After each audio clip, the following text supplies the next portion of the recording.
Well, welcome everyone. I hope you recognize this beautiful drone shot of the Rapidan Mill, where the Rapidan Road crosses over, and the Rapidan River, and that's a great place to start.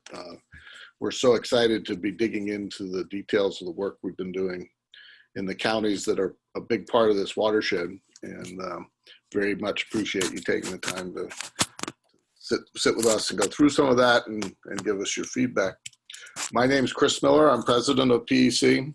You'll hear later today from Peter Hugic, who's our conservation staff representative, Matt Coyle, who runs our Buy Fresh, Buy Local program and is really hit the ground running, and you'll hear some updates on work we've been doing on food supply and food security. Chris Hawk, who has been on the ground now for several years and has become increasingly knowledgeable about the counties of Orange and Culpeper, Madison, and all the land use issues that we're dealing with there. We're going to cover these topics in some detail, try to give you a sense of what we've been working on. All of them have been pretty resonant in the current COVID atmosphere, and we're very pleased that we're getting a lot of positive response, but we're certainly open to suggestion on it, things we can improve on, things we can do more of. Since March, we've been operating remotely. We were lucky. We made a big investment in the ability to work online on the web. All of our systems are in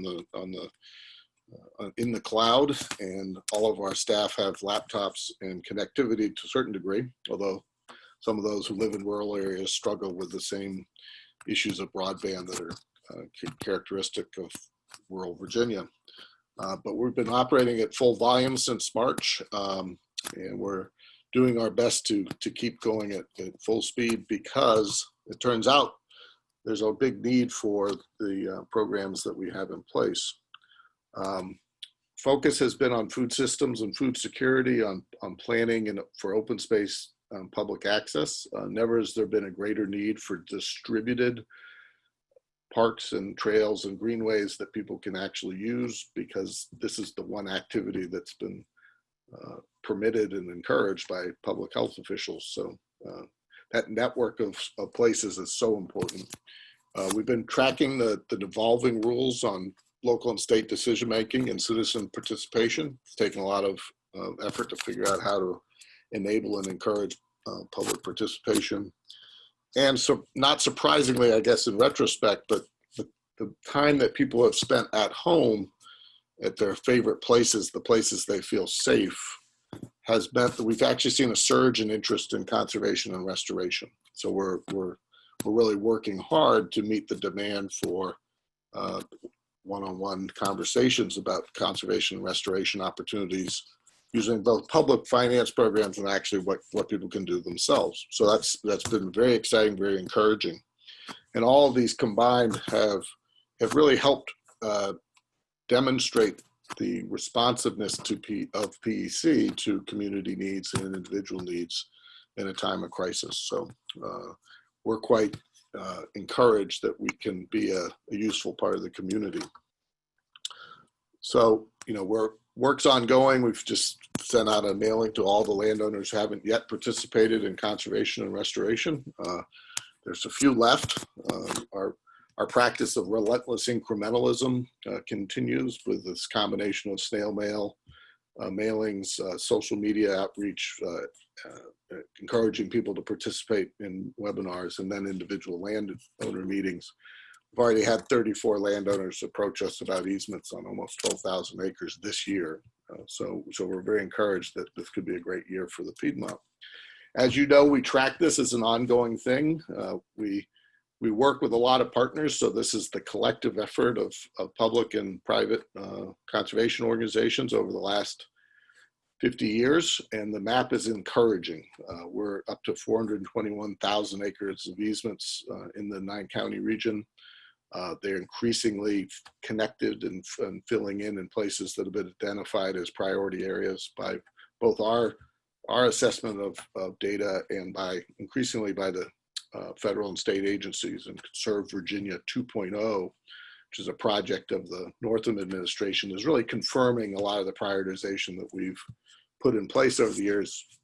At the margins, we have disagreements with them, but in the mainstream, the work on historic districts, scenic byways, protecting scenic rivers, conserving prime farmland, protecting water quality, those are all things we've been working on, and so there's a lot of overlap. This stuff is added up to pretty interesting numbers. This is an infographic from our annual report. Hope you've seen it already, but you know, it's helpful for people to put it in perspective that the stream miles that have been protected by conservation easements in this region add up to the length of the Mississippi River. That's pretty cool, and it's significant. And I think if we can continue that work, we will be a major contributor to the long-term effort to improve water quality, both in our local streams and in the Chesapeake Bay. So, you know, we have big projects that we're working on. These are, we call them high impact conservation initiatives, but these are properties that are essentially anchors to a broader community.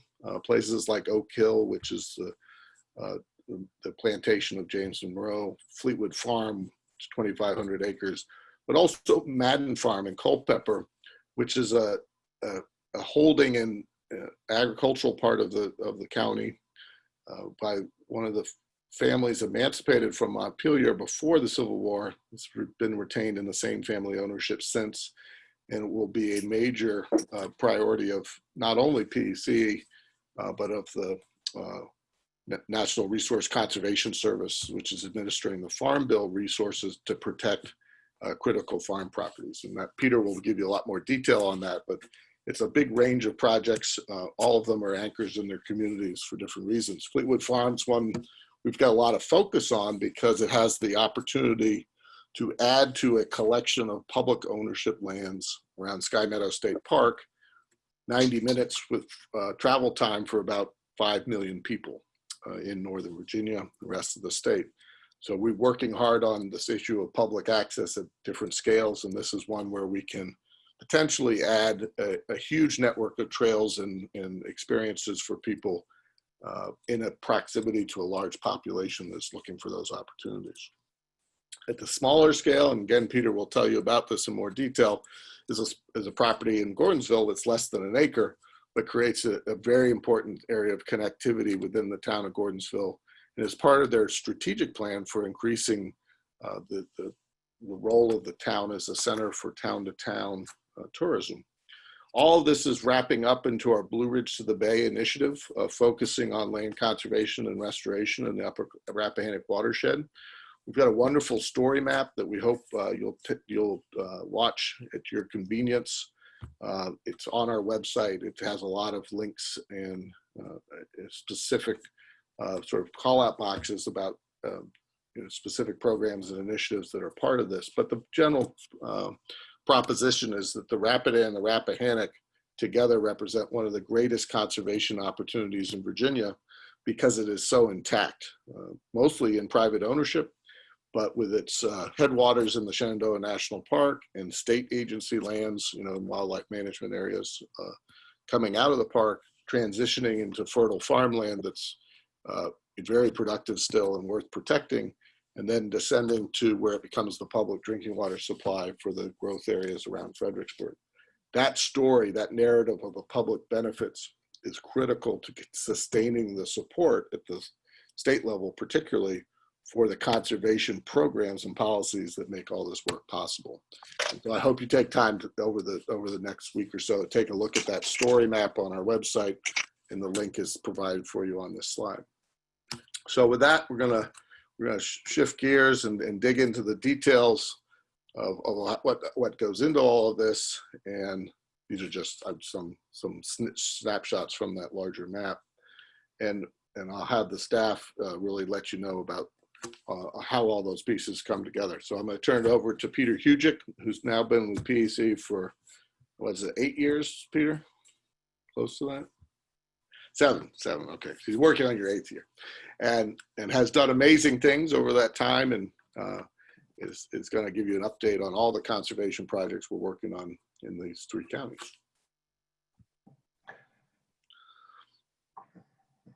All right, just letting this into present mode. As Chris said, I'm Peter Hugic. I live in Gordonsville. Some of my favorite places besides the Virginia Piedmont are the North Woods in Wisconsin, the Lassen Foothills in Northern California, and Otsego Lake in New York.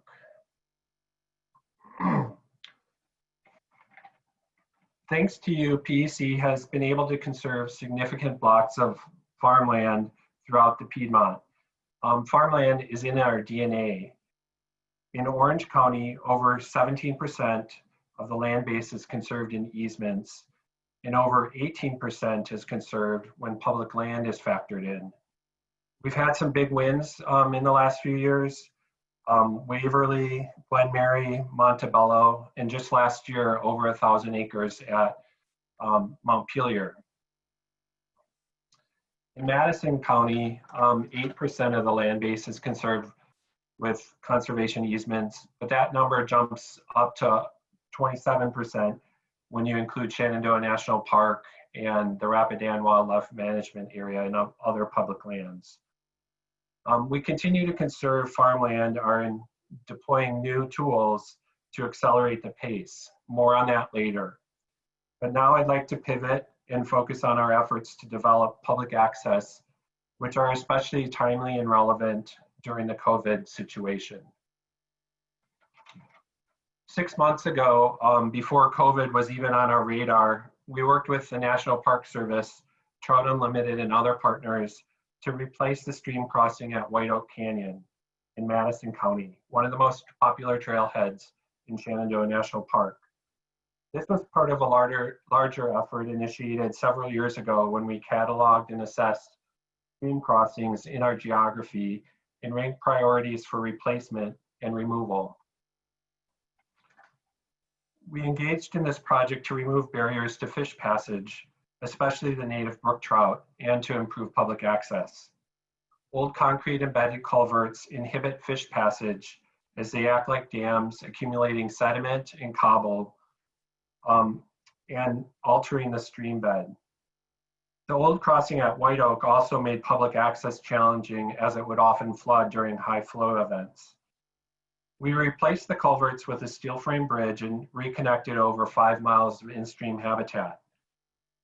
Last fall is when we got that work done. When COVID hit, White Oak Canyon Trailhead became so popular that the National Park Service had to close that trail before they decided to close the entire park. The trend of so many people flocking to a regional park and trail emphasized the need for public places close to home. Fortunately, in Orange County, we have a jump start on creating public access. In 2018, we launched the Town to Trail initiative, where we're working with the Gordonsville community to expand and update their parks and develop new trails. The town's existing parks were historically created by citizens like you and me, and I realize now is the time for our generation to step in and help out. This initiative builds off of our work, our trail work that we began in 2015. When I started with PEC, people were talking about trails in Orange County.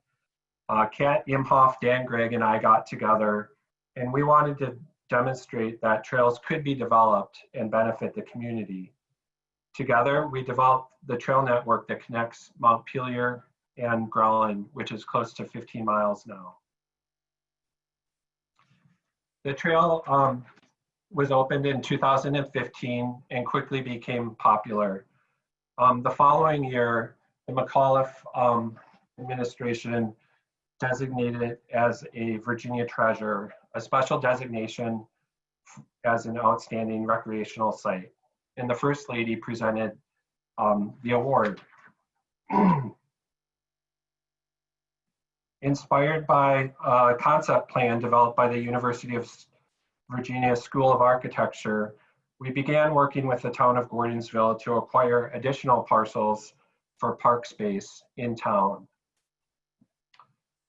Thanks to many of you, we acquired our first parcel, or we helped the town acquire their first parcel, after working with a community group to identify 4 target parcels for acquisition that would expand Verling Park and connect it to Fireman's Fairgrounds.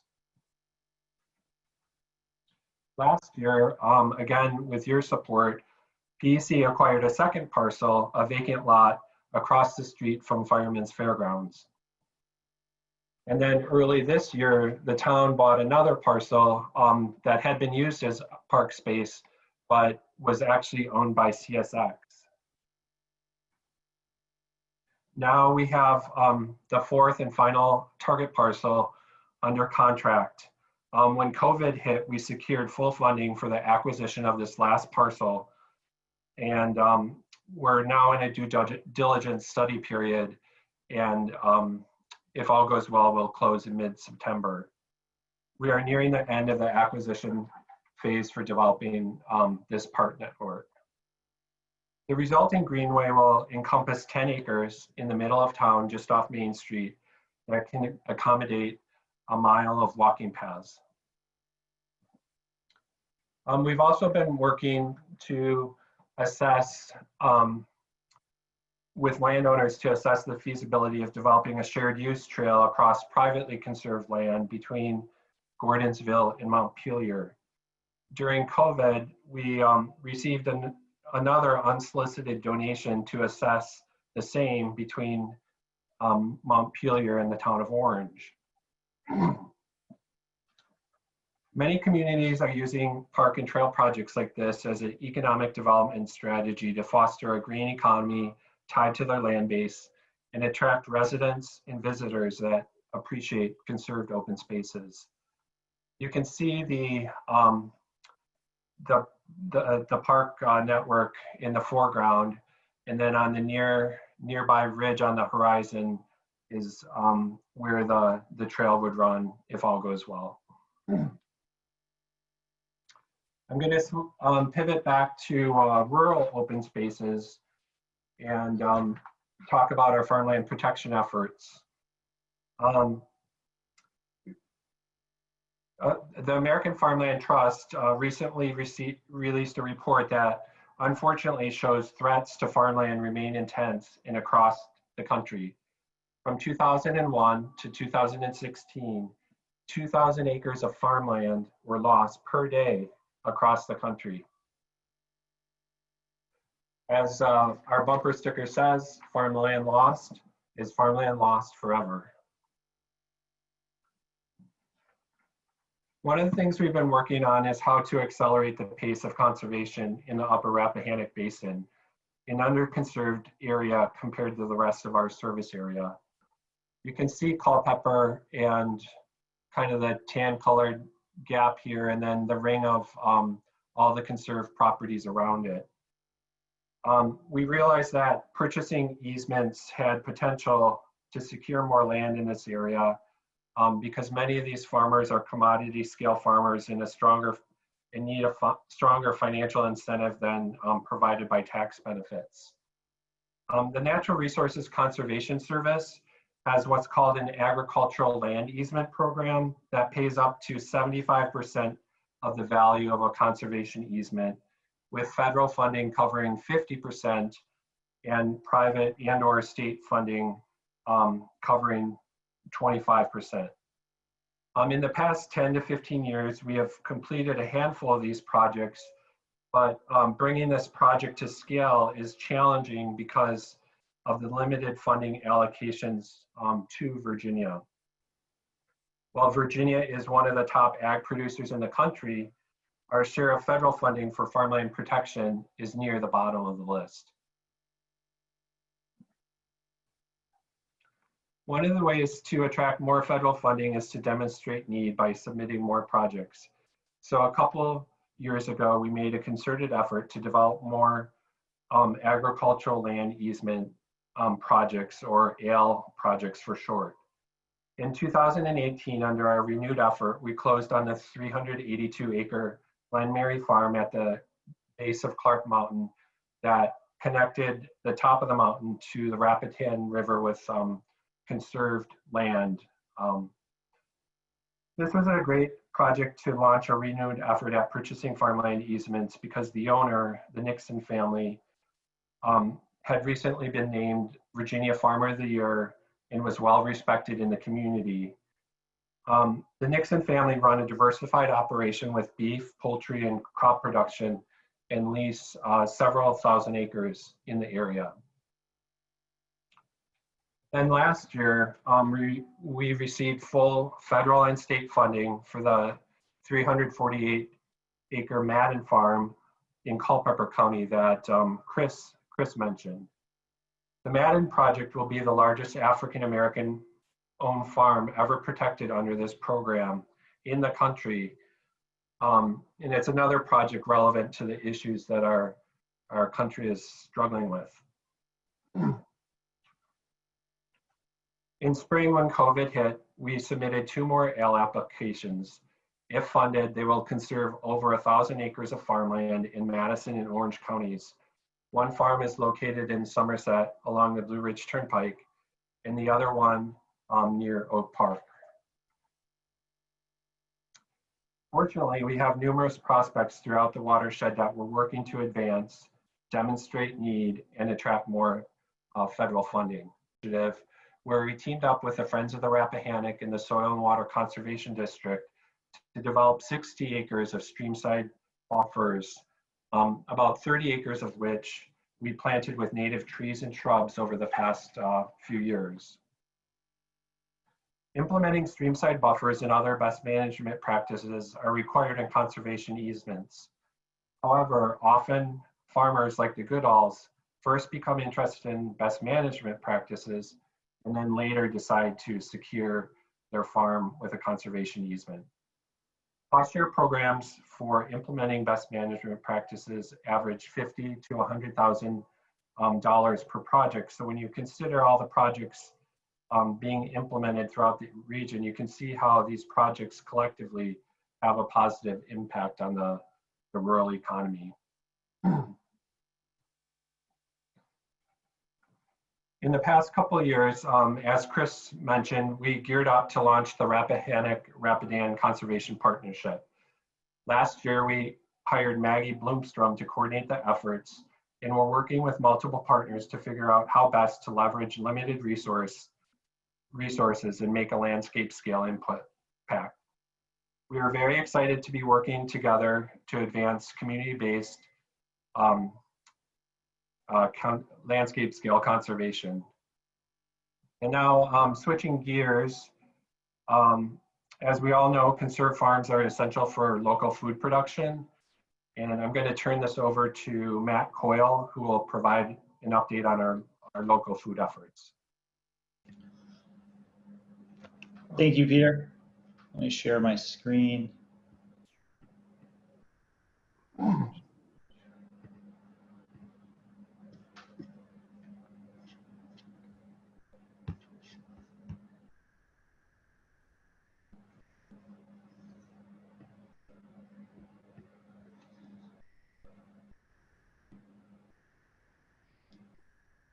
All right. Hi, everyone. My name is Matt Coyle. I'm really excited to be here with you all today.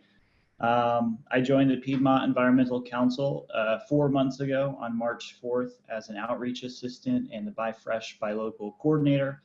I think one silver lining of the pandemic is that folks have recognized the importance of local food options and our local food supply. So I've been lucky enough to work almost exclusively on Buy Fresh, Buy Local and strengthening our local food system through other PEC food initiatives.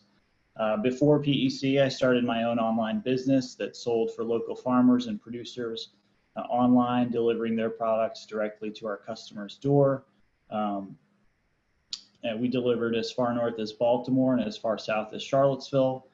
Before that, I worked on a sustainable all grass-fed beef farm in Culpeper County called Lakota Ranch, where I learned the importance of regenerative farming, taking care of the animals as well as the land. I'm very excited to be here at PEC to continue supporting our local farms and strengthening our local food economy.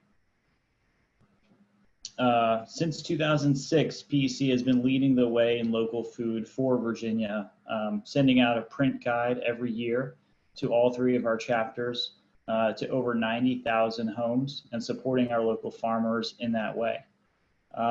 In addition to our print guide, we've also just recently launched a new website, buyfreshbuylocal.org/Piedmont, where folks can go and find local food in their area. So if you're wondering how can I support my local farmers and my local food economy, this is a great way to do that. We've partnered with a software platform called Market Maker, which holds all this data for our regional farmers and creates a much easier to use map that folks can easily search for local food. Just simply put in your zip code, your desired radius, and you could search for farmers markets, and other affiliates of the Buy Fresh, Buy Local program. Madison and Orange are in our northern Piedmont chapters. And farmers, it's great for consumers, but it's also great for farmers. They can create a profile like this one that allows them to put their contact info, their website, their social media, tell us a little bit about themselves. But one thing that is really cool is that they can sell online through an e-commerce plugin extension to this website. So we're now creating an e-commerce option for our farmers to sell through our new Buy Fresh, Buy Local website.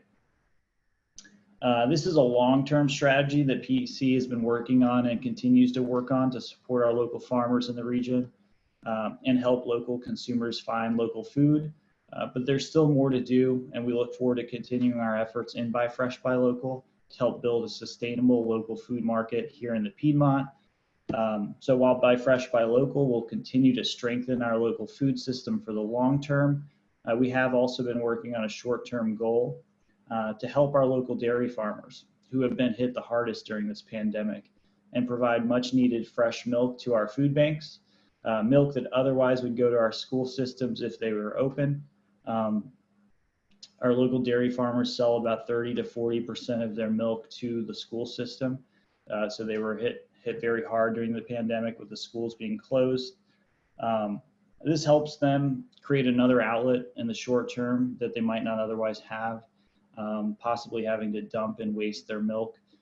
We started this as a pilot program with an initial goal of raising $15,000 to support the Fauquier Community Food Bank through the end of the summer with 200 gallons of milk per week. We are thrilled that we accomplished that goal in less than 24 hours with the support of our amazing donors like you, and with a $5,000 match grant from the PATH Foundation. Since then, we've been fortunate in raising over $50,000 to support local dairy farmers in PEC's 9-county region, as well as 19 food banks from Clark County all the way down to Charlottesville. And as of today, we are currently donating over 1,000 gallons of fresh milk from our local dairy farmers every single week to those who need it the most right now at our food banks and food pantries because of our amazing donors. So thank you. These food banks, as you can see on the screen, are all over the 9-county region, as well as our local dairy farmers. It includes MESA, the Madison Emergency Service Association, and we're currently working out the logistics with Love Orange Food Pantry. We should have enough funding to keep this program going for the next 3 to 4 months, and are working with food pantries to identify other needs such as eggs, meat, bread, and produce to see if we can expand the program and help other local farmers as well.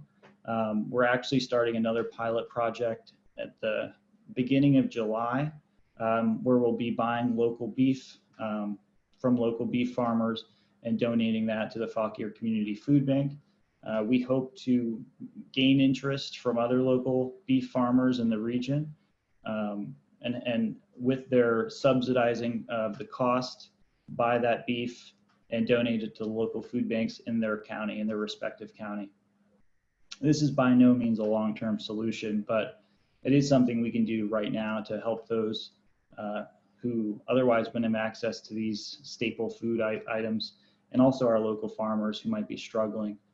The long-term solution is to continue working with our farmers through Buy Fresh, Buy Local, and strengthening our regional partnerships with our farmers and food organizations, and building a local sustainable food system that works better for everyone. A few weeks ago, we also applied for the USDA Local Food Promotion Grant proposal to study the feasibility of a centrally located animal processing facility within the Piedmont.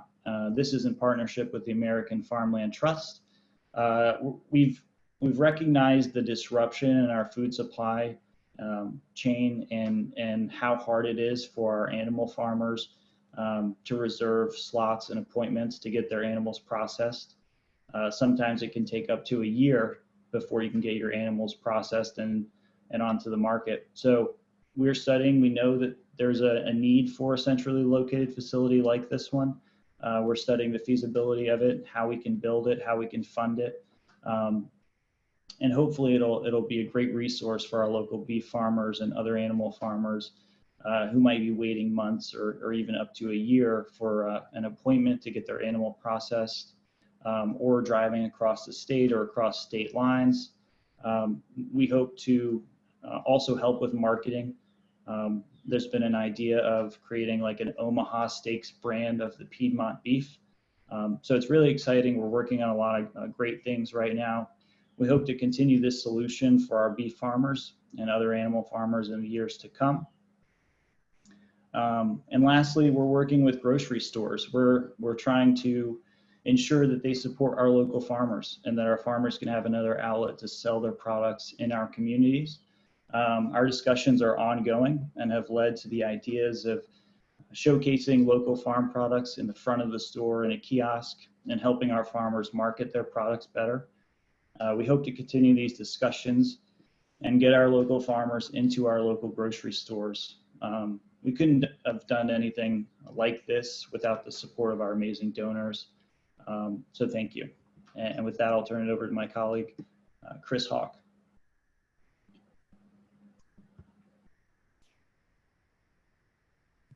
While we have Chris getting his screen shared there, just remind folks that if you have any questions, we'd love for you to submit them in the chat, and I'll be paying attention to those. And then after Chris is done with his bit, we'll turn to those and try to have a discussion. So just submit your questions via the chat. All right, go ahead, Chris. Awesome. Thank you, Marco. Great job, Matt. It's been awesome to have you on board, and to watch the headway you're making with local food is exhilarating. I'm Chris Hawk. I work on land use in Orange, Madison, and Culpeper counties.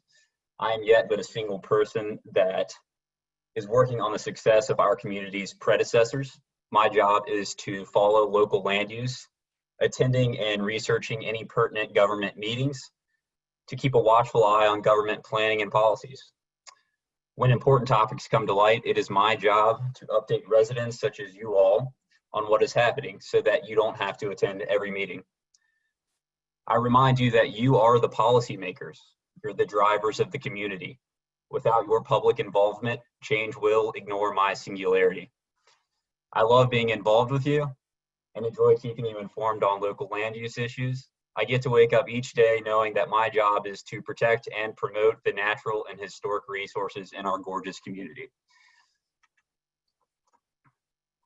I'm going to start by talking about Orange County. And before I really delve into that, I want to just explain what land use is for those of you who may not understand.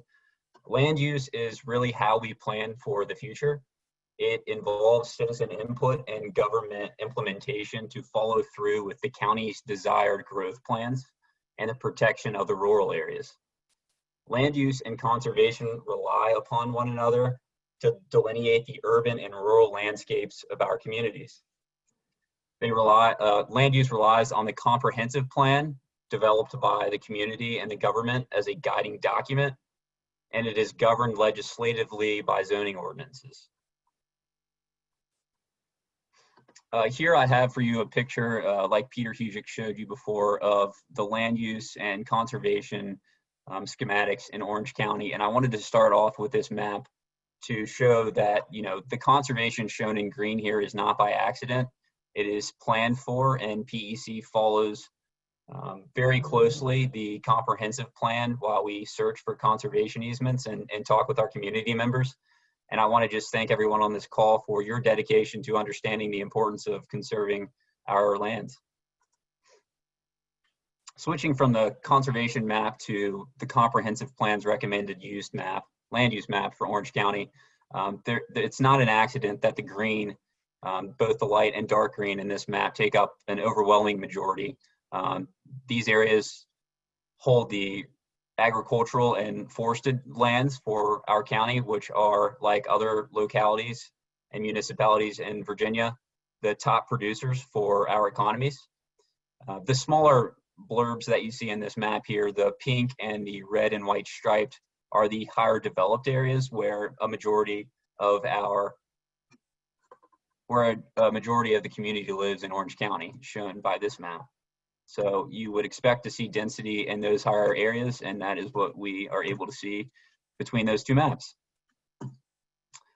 So switching to ongoing challenges that PEC faces in Orange, as you see in the top right corner of this map, where a lot of the density is in the county, this is the area of Orange County where Lake of the Woods is located. And Lake of the Woods was, implemented years ago in the 60s and 70s by the county in a hopes for the county to tap into Northern Virginia's workforce. Orange County would love for there to be extreme growth pressure from Northern Virginia, but there isn't. So the Germanna Wilderness Area Plan, as depicted here, is an attempt to build off of the poor land use decisions of Lake of the Woods. And it slates for thousands of acres for future growth development along the Route 3 corridor. While we don't believe the desired growth will ever come to fruition, we do have concerns about haphazard development that could occur with this plan. Additionally, another one of our concerns in Orange County is the 2-acre by right minimum in the county and the agricultural zoning areas. So as a means to fully understand and analyze how we can go about increasing that 2-acre by right minimum, we developed a series of maps such as this one that show the parcels distributed throughout the county. Of note here, the red coloration shows parcels that are 2 acres or less. And we are currently undergoing just an analysis of how many parcels that are less than 2 acres have been developed, how many parcels are undeveloped, and pushing the county to increase that by right minimum to a larger number so that the rural landscape of Orange County is not fragmented. Switching gears to a bit of light, refreshing news, which is a little different for land use at times. We recently had the excitement of weighing our approval for a new dog park to be implemented at Booster Park. For those of you who don't know, as shown on this map, to the left, Booster Park is located just beside the airport and just outside the town of Orange. And the Orange County Park and Recreation Department is planning on installing a new dog park just beside the softball and baseball fields at Booster Park, as shown on the picture to the right. So we are following that process, and we are looking forward to helping our community members have outdoor access to bring their furry friends. Switching gears now to current projects we're working on and following in Orange. The Mid-Atlantic Pyrotechnics Art Guild recently submitted a special use permit for an approximately 127-acre parcel in Orange, just below Rhodesville, as you can see here off of Route 522. The parcel and the special use permit would allow for the testing and distribution, or the testing and manufacturing, of fireworks on this property. And PEC has weighed out, as well as Orange Matters, to push the county to understand the impacts of this special use permit. There would be substantial noise as well as lighting impacts and traffic impacts on this special use permit, as the current membership is approximately 80 members, and their monthly meetings could allow for members to bring family and friends. So PEC is continuing to follow this process. As of the most recent public meeting, over 100 public comments were submitted to the county, which resulted in the applicant being a bit gun shy for continuing their process and asking for the special use permit process to be pushed back to August. And as you can see, we did an internal mapping exercise here to see what some potential impacts could be in the adjoining area. And there is a conservation easement that directly adjoins the property, and there are multiple within the nearby vicinity. As well, there are concerns about how noise from the fireworks could travel over Lake Anna and impact the nearby Louisa area. Switching gears now and discussing Madison County.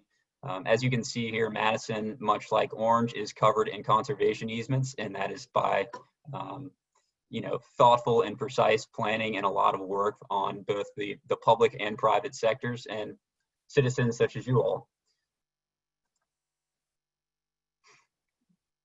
One of the ongoing challenges PEC faces in Madison County is the development of the Route 29 corridor.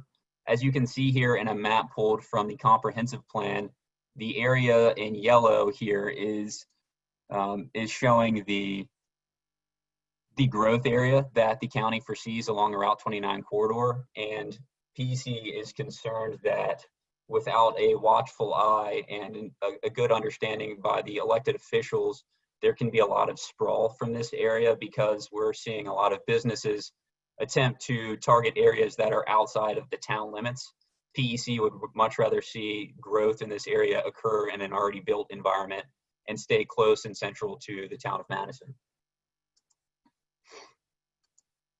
Another issue that we see in Madison is the constant subdivision of the rural landscape.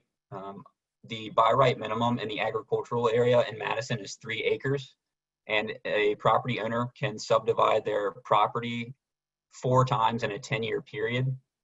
And we are seeing multiple subdivisions occur during each Planning Commission and Board of Supervisors meeting. As you can see in this document provided in the left, in the recent meeting, the middle of June, there were 2 subdivisions that would have occurred. Although this is a by right use for these properties, PEC hopes to work with the county to increase that minimum in the near future. Moving on to a project we've been working on since the end of last year. PEC noted a public notice in the newspaper in December of 2019 documenting CWS's a cell tower company's intent to install a 200-foot tower just north of the Rapidan River on Route 231. With a lot of thoughtful planning, public comments submitted, conversations with community members in Orange Matters, and other local residents and businesses, PEC submitted comments to the developer asking them to mitigate the impacts of the tower's height on a lot of the adjoining historical resources. And we also sent that letter to the Department of Historic Resources. Earlier last month, we received news from the cell tower developer that due to the implications that PEC raised and our concerns, they have already, prior to a public hearing,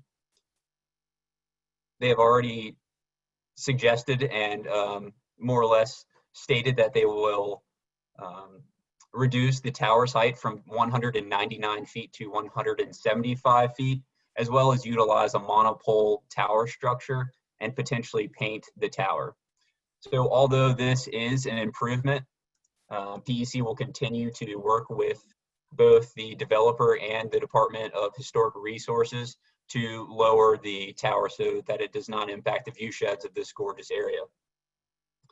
I would like to state that PEC is an advocate for the advancement of the public health, safety, and welfare, and the creation and utilization of a new tower could directly benefit the public.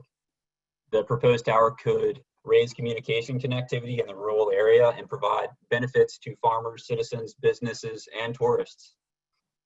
However, these advantages should not come at the cost of viewshed impacts that could negatively impact our rural resources or the scenic vistas that bring tourism revenue to the county.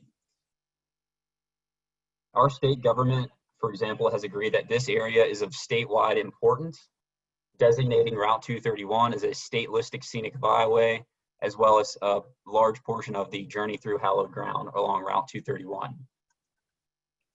This is a schematic of what the tower may look like at this point, utilizing the monopole construction. As you can see here, this is a photo taken from Route 20 with Somerset Christian Church that is listed on the National Register, depicting what the tower may look like at 175 feet in the background. It's, let's see.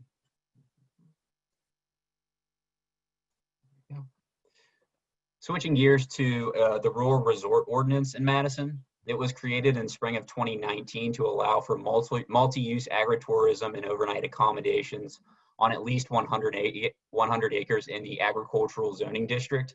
PEC pushed hard against a lot of the factors associated with this ordinance, especially the noise, traffic, and environmental impacts that it could have on the adjoining and close proximity neighborhoods.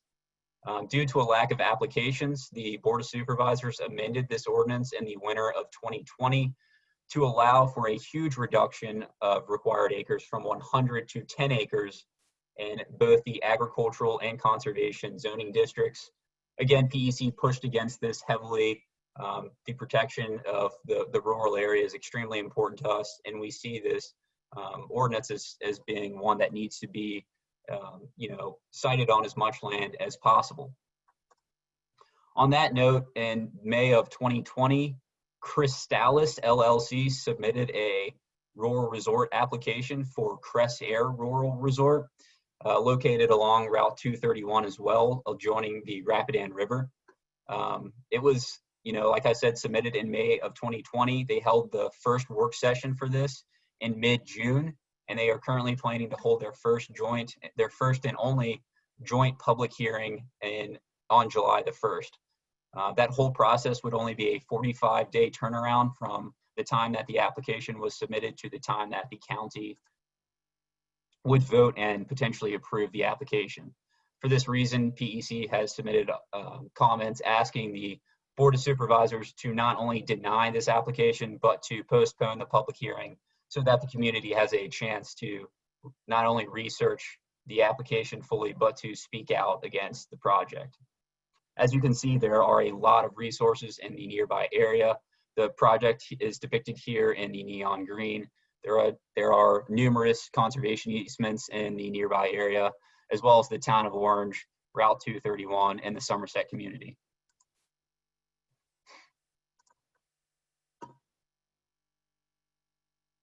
So switching gears now to discuss an initiative that PEC has been working on for several years at this point, the Rapidan River Clark Mountain Rural Historic District.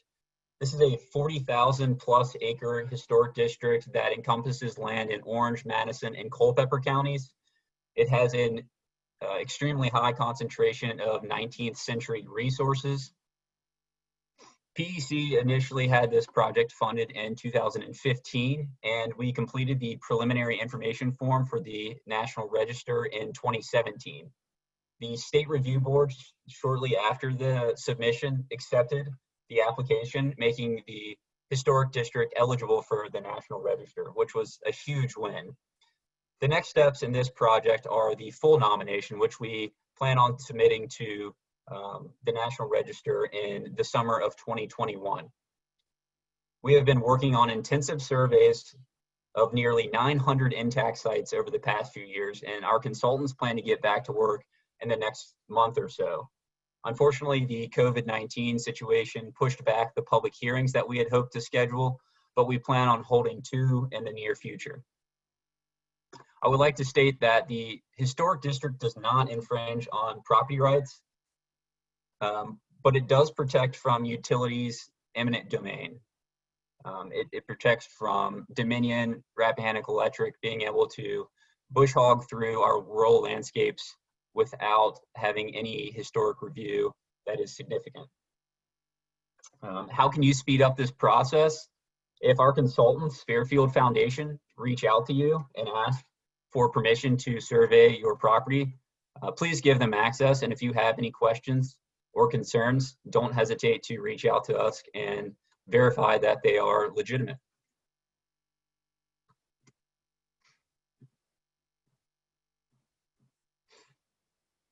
The historic district is also been included in the Conserve Virginia mapping schematic that was developed by Governor Northam. Conserve Virginia identifies the top 10% of Virginia's resources. It is an evolving concept that is used as a metric for state funding for projects.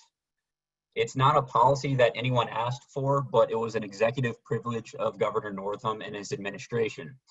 The original concept only included the protection of water quality resources. Because of that, PEC pushed extremely hard for the inclusion of natural, agricultural, and historic resources in this mapping exercise. Eventually, and painfully so, the Northam administration accepted our recommendations. Without PEC, the Rapidan River Clarks Mountain Rural Historic District would not be in existence, nor would it be eligible for the National Register. I would like to note that this solid block of green here in the middle of the map is the Conserve Virginia mapping exercise showing the Rapidan River Clarks Mountain Rural Historic District. Because it is included in Conserve Virginia, PEC can continue to push for conservation practices that are able for public funding. That is one route of Conserve Virginia that we really like. It opens up for a lot of public funding for large projects that protect and promote the agricultural and historical resources in our communities. And the last thing I would like to leave you all on is, there's a lot going on the land use side of things in both Orange and Madison, especially now that the COVID-19 crisis has allowed for electronic public comments and meetings. So to follow what we are working on, please stay tuned to our blog posts on our website via the email or via the web addresses shown at the bottom here.